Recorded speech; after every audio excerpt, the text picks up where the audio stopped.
সাংসদ পরিমল শুক্লবৈদ্য সহ গুণীজনদের হাত ধরে ফিতা কেটে আনুষ্ঠানিকভাবে বাম বিদ্যাপীঠ হায়ার সেকেন্ডারি স্কুলের উদ্বোধন হলো। দীর্ঘদিন থেকে এই স্কুলকে উচ্চ মাধ্যমিক স্কুলে উন্নীত করার দাবি উঠছে।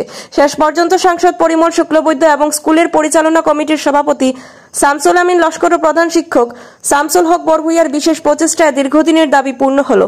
এই উপলক্ষে স্কুলে এক সভা অনুষ্ঠিত হয়। স্কুলের এসএমডিসির সভাপতি শামসুল আমিন লস্করের পৌরোহিত্যে অনুষ্ঠিত সভায় প্রধান অতিথির বক্তব্যে সাংসদ পরিমল শুক্লবৈদ্য বলেন যে সুশিক্ষায় শিক্ষিত হতে না পারলে কিংবা চরিত্র গঠন না হলে সেই শিক্ষা মূল্যহীন।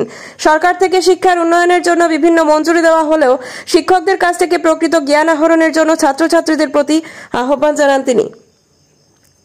এদিন উপস্থিত ছিলেন প্রাক্তন জেলা পরিষদ সদস্য শশাঙ্ক চন্দ্র পাল, প্রাক্তন গাঁও পঞ্চায়েত সভাপতি ভূষণ পাল, বিজেপি ধলাই নরসিংহপুর মন্ডল সভাপতি সঞ্জয় কৈরি, প্রাক্তন মন্ডল সভাপতি বিধান চন্দ্র পাল সহ অন্যান্যরা।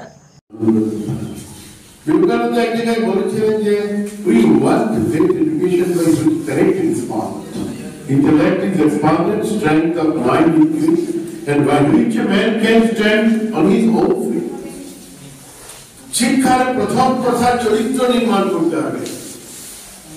চরিত্র নির্মাণ হয়ে গেলেই তার মেধা বাড়বে, কারণ লেখাপড়া বলতে পারে, সমাজের ভালো চিন্তা করবে, নিজের ভালো চিন্তা করবে, পরিবারের ভালো চিন্তা করবে। আর এই ভালো চিন্তনের মাধ্যমে সমাজ রাষ্ট্র এগিয়ে তো ভালো চিন্তা কোন জায়গায় করবে। এই অঞ্চলে তো দীর্ঘদিন বিধায়ক ছিলাম, আজকের দিনে সাংসদ। লাকড়িদের বড়ি গমাজুনি দেশে আটরা দশরা লাড়াই লোখানি আইগেল গিয়া আগামীকাল ওয়ার্ল্ড এনভায়রনমেন্ট ডে। আমরা যতটা নিজের জন্য ব্যবহার করি ততটা আমরা উৎপাদন করতে পেরেছি কিনা।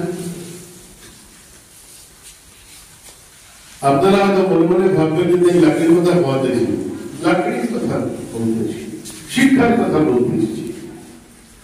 কোন জায়গায় যে কোনো শিক্ষা ব্যবস্থায় প্রকৃত শিক্ষা যদি আমরা না পাই তাহলে জীবনশৈলী বলেন, জীবনযাত্রা বলেন, সভ্যতা বলেন, সংস্কৃতি বলেন, ধর্ম বলেন, যাই বলেন, আধ্যাত্মিকতা বলেন, কোন না কোন জায়গায় ফ্লেশ ফ্ল্যাট হবেই। এই হাই স্কুল থেকে শিক্ষার উন্নয়নের জন্য আবার রিপিট করছি, শিক্ষার উন্নয়নের জন্য হায়ার সেকেন্ডারি। এই হায়ার সেকেন্ডারির একমাত্র উদ্দেশ্য থাকার পরে যে আমরা প্রকৃত শিক্ষিত হব, প্রকৃত শিক্ষা দেব। আর যারা আমরা শিক্ষার্থী, যারা আপনাদেরও মনে মনে থাকতে হবে যে জীবনের প্রত্যেকটা ক্ষেত্রে প্রকৃত শিক্ষা আমাদেরকে যে পথে দেখিয়েছে ওই পথে আমাদের চলতে হবে। তাহলে শিক্ষা করেন সমাজ, রাষ্ট্র, পরিবার যদি শান্তিতে না থাকলাম, ভালো না থাকলাম, তাহলে শিক্ষার তো কোনো মূল্য নেই। চাকরি আমরা কয়জনে করি? এরকম নয় যে আমি খুব বড় শিক্ষিত হয়ে যাবার চাকরি আমাকে করতেই হবে। চাকরি তো আজকের দিনে সমাজে খুব বেশি হলে আপনি দেখবেন শিক্ষার পরে তার যোগ্যতা অনুযায়ী দেখেন 10-20% এর উপরে হবে না। বাকি যে মানুষগুলো আছে এই মানুষগুলো আমরা প্রকৃত শিক্ষার মাধ্যমে সমাজের যে উন্নয়ন হবে, এই উন্নয়নের কোনো না কোনো কর্মকাণ্ডে আমরা থাকবো। এখানে বসে বসে আমি এটা দেখছিলাম,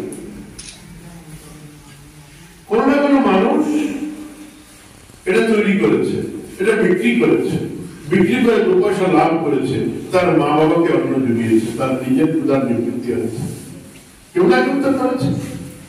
ঈশ্বর আল্লাহ তো আমাদের এখানে পাঠিয়ে দেন।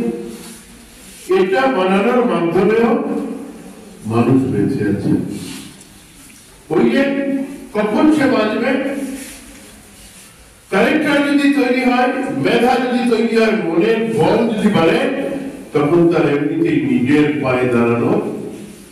পায়ে দাঁড়ানোর মানসিকতা, শক্তি সঞ্চয় করবে। এই মানুষটি যে তৈরি করেছে সে নিজের পায়ে দাঁড়িয়েছে, তার শিক্ষা কাজে লেগেছে, আমার শিক্ষা কাজে লেগেছে। কারণ আমি প্রকৃত শিক্ষা, ওই যে character is form, intellect, respond and strength of mind increases by a man who can stand with his own feet. তার নিজের পায়ের দাঁড়িয়ে আজকের দিনে